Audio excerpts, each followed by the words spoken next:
All right, 5, 4, 3, 2, 1.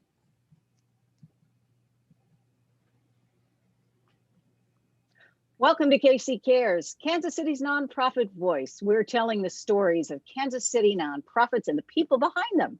KC Cares is proudly sponsored by the Ewing Marion Kaufman Foundation. I'm Ruth Baum Biggess, joined by Bobby Keys behind the scenes. For years, Kansas City has had its own Mason-Dixon line.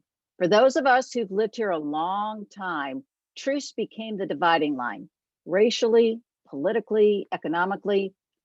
A new organization is working diligently to change things, fight against racism, and level the playing field. That is Generating Income for Tomorrow, and we're joined by the creative genius behind it, Brandon Calloway. Welcome to KC Cares. Thank you. Thank you for having me. You betcha. So I found out about you doing just a little bit of work and searching and everything around the whole racial injustice, inequality, and you all popped up pretty quickly. Talk about Generating Income for Tomorrow. You guys have a really unique story. Yeah.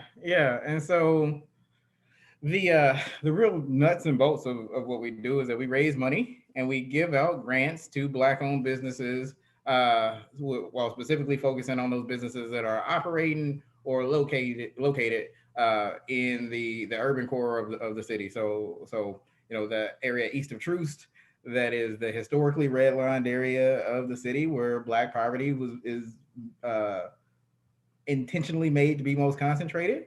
And so, the real idea is that, if we identify those businesses, give them a grant, help them grow so that they may increase the amount of employees that they have. We actually create jobs for the individuals that live in those areas.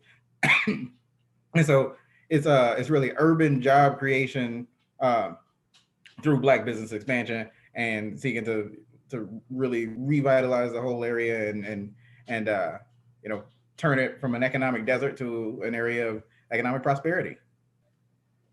Well, we have to be very fair and let the audience know you're really young, Mm-hmm. both in your age, but in the organization's lifespan. You started this in May of 2020. Tell Yep. us more about that. Yeah. And so, I am in a Facebook group called BOBKC, and so it's Black-owned businesses in Kansas City, and um, in that group, so I am one of three co-founders, and in the group, one of our other co-founders, he lives in Houston. He's from Kansas City, and his point was that every time he comes back to Kansas City and he comes back to the inner city, he doesn't see the volume of Black businesses that he wants to see, uh, and and his point was that there's 15,000 people right here in that Facebook group. And if everybody put in $10 a month, we could take that money and we could directly invest it into building Black businesses directly ourselves, and we would not have to ask anybody about doing anything. So that was Christopher Stewart. I didn't know Chris at the time. I had never met him, never heard of him, but it resonated with me because I grew up in the inner city, and I've long thought about ways to make strides in making change instead of just chipping away at it bit by bit. And to me, it felt like a program. It felt like an idea that could make those strides. And so I reached out to him and said, "Hey, how serious are you about doing this?" One of his friends also reached out to him and said the same thing. And so Chris was really just venting. He was just voicing his frustration. He was like genuinely very frustrated at the time. And so when we reached out to him, he got the three of us together. We talked and decided, like, hey, let's like, this can be done, so let's do it. And so Chris made his Facebook post on April 30th.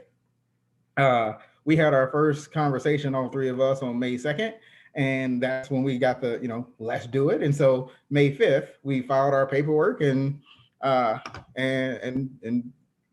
became an official organization, registered with the state on May 5th, and we got our board in place by May 18th and started fundraising.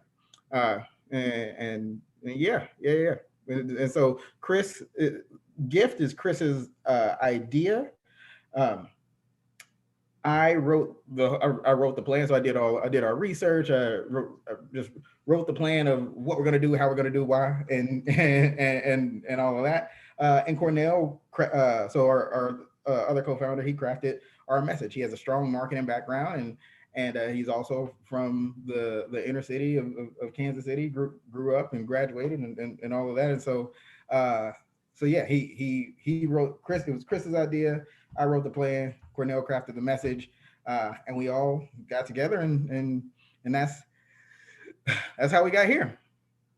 That is just incredible how quickly you moved. I love that the generation was a connection on Facebook. You know, sometimes people diss who you talk to on Facebook, and look what you guys have created. What's Cornell's last name? Let's give him a full shout out. Cornell Gorman. Terrific. So what were you doing before this? I mean, obviously we were all locked down, but I mean, career-wise or otherwise, and how then could you step into doing this? Yeah, so I had a 10-year career in fitness. And so I actually have a degree in exercise physiology. And so I had a 10-year career in fitness and like being a personal trainer and training trainers and then running gyms. And then I took that business experience and wanted to transition into the nonprofit world. And so for the past 2 years prior to G.I.F.T, I was at United Way of Greater Kansas City. And so I was there doing donor engagement, volunteer management, volunteer engagement, and you just learned a little bit about the nonprofit world, learned a little bit about how the corporate skills that I developed, transitioned really, really nicely over to that nonprofit world. And so when Chris made that Facebook post, I was specifically thinking, I got a little bit of nonprofit experience. I got a little bit of fundraising experience. We can do it. I can provide a framework for us to be able to do this. And so yeah, that is where my background came in. So you had a fitness career, so you were fit to make that transition in the middle of a pandemic. Mm-hmm. No biggie. Yeah. And so one of the harsh realities is that were it not for the pandemic, we wouldn't have been able to do this, because right before the pandemic, while I was at United Way, we had a full year's worth of volunteer stuff planned out, and so I was the one that planned that and executed and made it happen. And then all of a sudden, we had a whole year's of volunteer events that got canceled, in the span of a week, and so we were locked down at home, and so if it wasn't for that, we wouldn't have been stuck at home and had that extra time to be able to do the necessary research. In May I spent obviously I did a research looking at the data that shows the income disparities between the zip codes. I spent a lot of time just calling Black business owners saying, hey, what is it that you need? That way we can make a program that actually fits their needs. And so were it not for the pandemic, and were it not for everybody being locked down and sheltering in place, we just wouldn't have had the time to focus on really getting this up and going. We love that kind of pandemic pivot. I mean, in the early days, I remember when Bobby and I were talking with guests, I mean, it wasn't doom and gloom, but it was trying to figure out, what can we do? How can we do it? And it seems like now there's been this kind of shift of, well, now we can look back and find some of the positives. And you all are a great example of, it kind of provided you with that time, the grace of time while we couldn't maneuver like we normally maneuver, to give birth to this really cool nonprofit. Talk about, if you can, set the stage for us when we're talking income and disparity in your area. You've got some of that information on your Facebook, not Facebook, I'm sorry, on your website. Yeah. Share with the audience a little bit. What are we really talking about in the area that you're trying to help? Yeah. And so, you know, like I said that in May, one of the first things we did was just look at data, see, what's the current state. We want to look at what is the current state, how we got here, and stuff like that. That's where we wanted to start. And so, what I specifically wanted to do, I looked at the highest. So I looked at the 6 highest populated low income zip codes. Right. I didn't want to look at the lowest income zip code in Missouri or in Kansas City, because it was like an obscure zip code that had like 100 people in it, that was like all the way in the north, but still technically Kansas City. And so we looked at the zip codes that had the highest population, the 6 highest populated low income zip codes, and then compare those to the 6 highest populated high income zip codes, and just to see what the numbers were, what is the racial makeup, what is the poverty rates in those areas, and so the 6 highest populated low income zip codes all coincidentally happened to be east of Troost, and there was around 107,000 people in that, between those 6 zip codes. 75% of those individuals are Black, and it came up to be a 36% poverty rate. And then we looked at the 6 highest populated high income zip codes. Coincidentally, all of those were either west of Troost or towards the Northland. 91% of those residents were white. It was like 145,000 people in that sample size. But yeah, 91% of those residents were white, and they had a 5% poverty rate, right? And so we're looking at 75% Black with a 36% poverty rate, and 91% white with a 5% poverty rate. And so when I got the numbers, I said, okay, well, sometimes I do basic math wrong, so let me go back and look at it again. And I got the same numbers the second time, and I said, okay, well, I definitely need to check it a third time, and I got the same numbers all 3 times. And so knowing that Kansas City, so that was a population of that was a sample size of 250,000 people, and Kansas City, has a population of around 500,000 people. So that's a pretty good sample size of significant. And knowing that the baseline poverty rate for Kansas City is 16%, and so we got east of those zip codes, east of Troost, with a poverty rate that is more than double the average poverty rate of Kansas City, and then a poverty rate on the west and Northland that is about a little bit more than 3 times less than the average poverty rate. And so that is where we are. And when we look at how we got here, it can all be traced back to the racist and intentional practices of redlining, where truth was that dividing line then.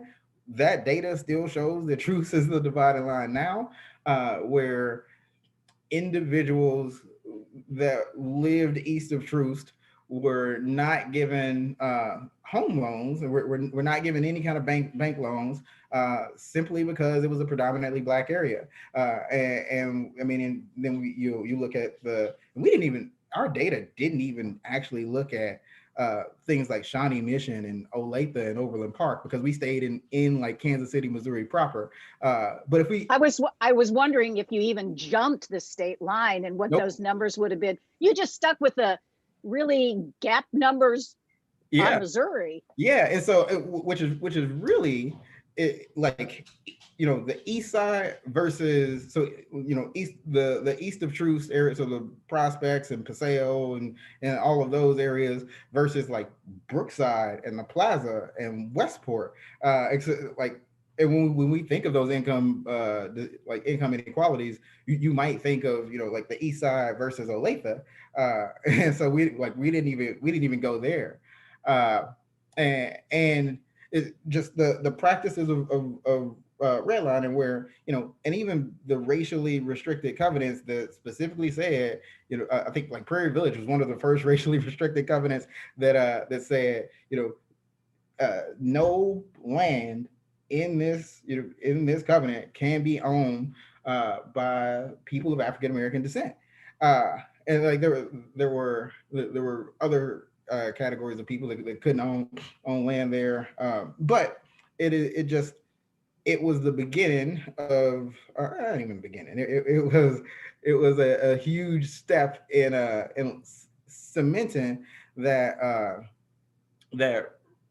racial wealth gap. You know, we had one area of the city that saw, you know, intentional high investment, where property values would go up and up and up. And then we saw another area of the city on the east side that had intentional disinvestment, where property values would just either remain stagnant, you know, minimally increase or even decrease. And so over the course of time, you know, if I got a $30,000 house here and a $30,000 house there, you know, if I look at 10, 20, 30 years later, like there's going to be a massive difference in just the value of both of those houses. So that's how we got here. That, you know, the the racist practices of redlining that was implemented almost 100 years ago, and those effects just continue to linger and grow and linger and grow, to give us the data that we found, you know, in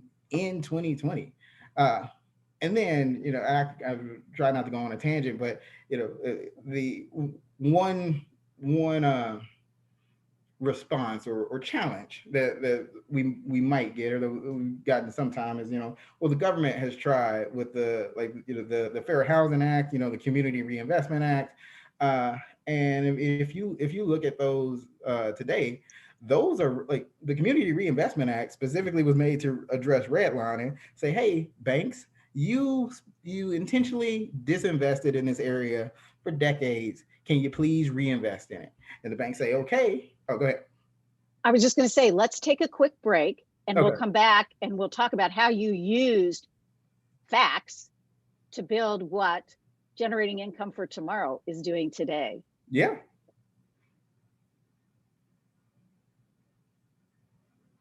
Welcome back to KC Cares. We're chatting with Brandon Calloway of Generating Income for Tomorrow. We got that key area that's traditionally been lower income, predominantly Black. You had the data. You wanted to shift and make a difference. Mhm. So you started a pandemic, May 2020, and one of your major goals is money for Black-owned businesses. Take it from there. How do you do that? How are you doing that? How are we raising the money? Yeah, and what are the overall arching goals? I know you've got some stated goals there for the year. Yeah. So our you know, depending on who you ask, it will say we either shot big, or if you ask me, I would say we didn't. but our goal for our first fiscal year, which is, you know, May 2020 through April 21, was that, you know, based off of all the phone calls I had with the business owners, you know, we wanted to give out three $10,000 grants, four $25,000 grants, and a $50,000 grant. So a minimum of $180,000 in grant money, and 8 grants to 8 different businesses. You know, in that 12-month time frame. So that we created that goal when we had $0. but it was what the community that we were trying to serve, it was what they needed. And so I figured, hey, like that's the goal that we need to make. And we need to do as much as we can to get there. And so from there, we just really put our message out to, you know, the community. We have a strong social media presence. And as soon as we started telling people about who we are and what we were doing, people were jumping on board. It's also, a reality that I said that, we started up May 5th. If you remember, like May 5th was a Monday, like that very next week, the Ahmaud Arbery story came out, and then George Floyd was killed, and then the Breonna Taylor story came out. And so the whole country just started talking about race and specifically redlining. And so it was, we're in this weird, crossroads of like the benefit of the pandemic, allowing us to stay at home so that we can get this done. And then all three of those stories coming out at the same time just put a massive, like the whole country just started talking about racial inequity and specifically redlining. So people were interested in, we absolutely know that people were interested in the work that we were doing, uh, like at that time, that would not have been interested in the work that we were doing had we done it a year ago, or had we done it, or had we, started even 3 months before. Uh, people would not have been as interested. And so, because people felt like, we have been told that people felt like we provided a tangible solution. Racial wealth gap is huge. Systemic racism is huge. It exists. What do I do about it? Well, uh, by contributing to this $10 a month, by contributing $10 a month to this organization, who is going to take that money and put it all together to be able to fight and reverse the impacts of systemic racism, was really appealing to a lot of people. And so yeah, our goals are really to be, we want to create as many jobs as we can. And so like our goals is to create as many jobs as we can. We have long-term goals. And so, if you go back to what Chris said about, if 15,000 people, if everybody donated $10 a month, that's our message. If 15,000 people donate $10 a month, that's $1.8 million a year for us. And we would be able to create at least 300 jobs a year. We would be able to, we want to fund the development of a Black-owned grocery store in, like in a food desert within the urban core, which it'll bring access to healthy food. It will create jobs for the people in that area. And then by continuing to grow grow jobs and grow essential businesses in the area, the big goal is that, that huge racial wealth gap that we see, that we start to, that we start to see it Shrink. closing. Yeah. So those are the like the really, really big goals, and the hope to get to, those 15,000 people donating $10 a month. So we're a few months away from your first fiscal year and those fiscal goals. Mm-hmm. What are you out campaigning in terms of asking everybody, to donate $10 a month? Tell us a little bit about that, that approach for the bucks. Then I want to hear a little bit about how you're choosing what businesses to support. Yeah. And so, I mean, we're always fundraising. We are fundraising every single moment. And so, every month we give out a grant, and we basically we create a video showing people that, hey, you gave us $10. Here is exactly where it went. So transparency is one of our biggest things. Just, to be a trusted organization, but it is also, a fundraising tactic. If people are trusting us and are seeing what happens with their dollars, they are more likely to give, and other people are also more likely to give. And so we do a lot of digital fundraising on our social media platforms. We have been really, really blessed to have some great media coverage. And so when we've had like an article in the Kansas City Star, in the pitch in the Business Journal, and though like that has brought us in some dollars, and so the effort to stay visible, active, and engaged with the community at large, is great for our fundraising. And then we also have we have some corporate sponsors. We have a few foundations that have jumped in and supported us, and so I mean I will.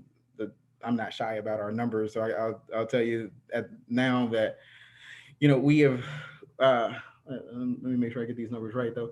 We've gotten around I want to say $15,000 from various corporations.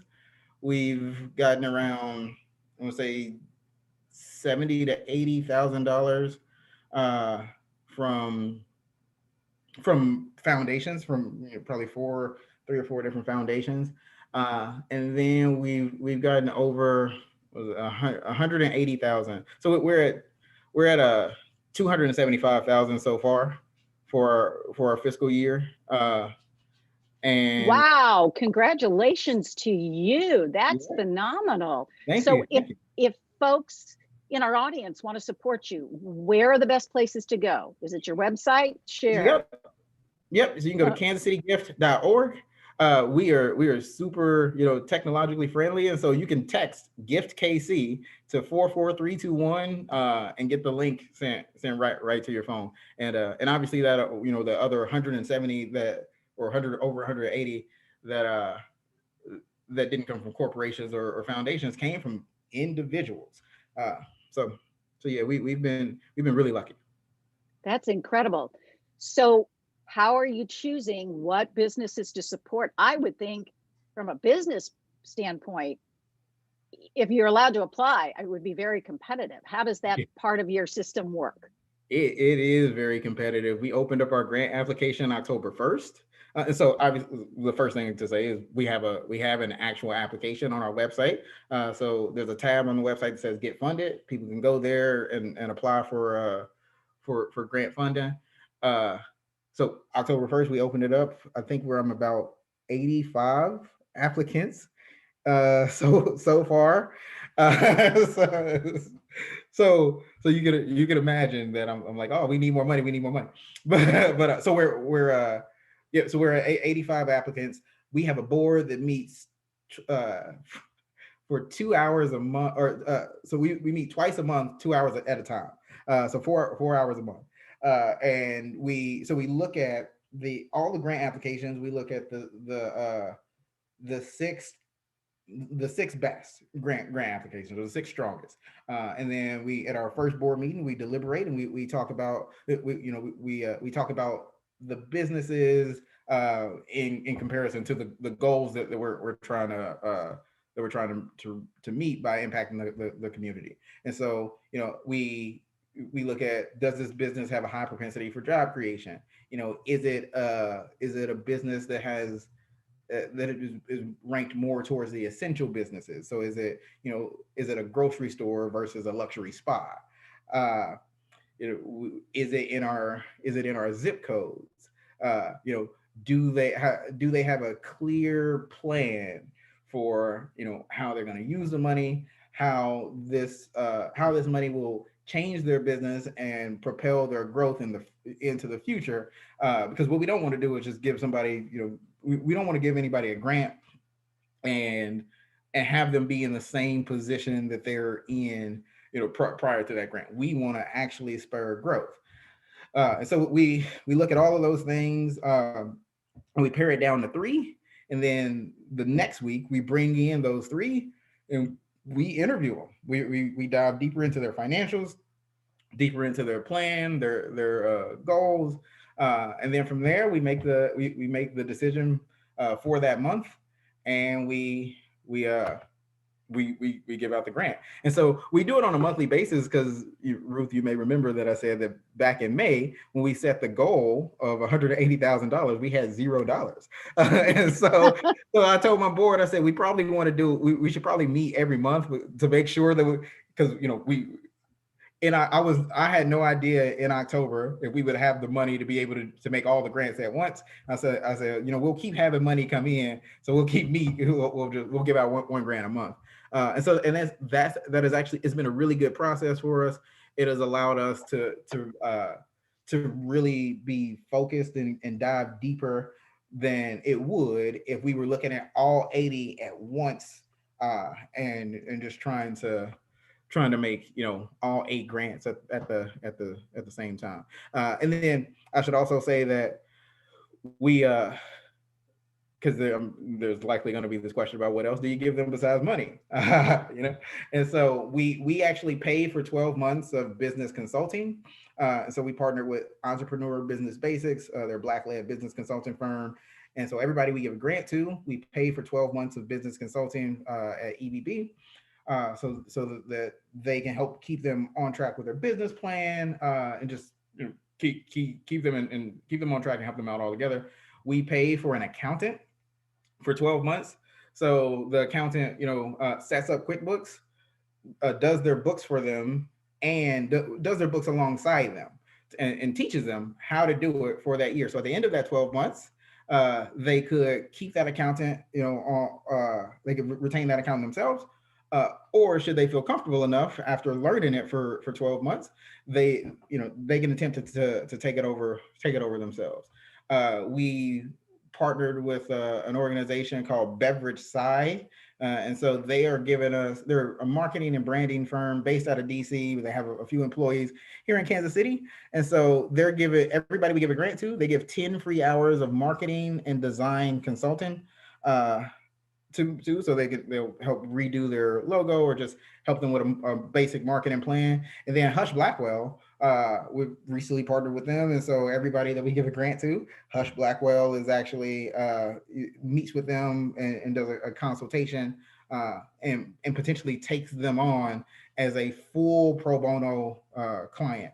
And so yeah, beyond, and all of that is outside of the grant money. We do ask our grant recipients that, one, you spend the money the way that you say you're going to spend it, right? If I give you a $10,000 grant to remodel your restaurant, don't go put new rims on your car, right? Don't go buy a new car. So spend the money the way you're supposed to spend it in a timely manner. If we give $10,000 to put a down payment on a new location, it shouldn't take 12 months. Like, we don't want that money to sit there for 12 months. So in a timely manner. And we ask for quarterly financial reports for that 12-month time frame after we give them that grant, so that we can see their financial growth over a 12-month time frame, because we're obviously invested in their success. And to meet with your accountant, meet with the business consultant, and so we ask them to do those really basic, simple things. They sign a contract saying that they will, and if they don't do those things, then the grant converts to debt and they have to repay it back. Amazing work you're doing, generating income for tomorrow. Brandon Calloway, thank you for spending time with us to share this incredible success story so far. And thank you for listening to KC Cares, Kansas City's nonprofit voice. We're produced by Charitable Communications. We're proudly sponsored by the Ewing, Marion Kauffman Foundation. If you'd like to be a guest like Brandon on KC Cares or Underwriting Opportunities, please visit our website. It's kccaresonline.org, and spread the love. And you'll find us on Facebook and Twitter at KC Cares Radio, and on Instagram at KC Cares Online. And catch us on ESPN 1510 AM and 94.5 FM Saturday mornings at 8 AM. Thank you for listening to KC Cares.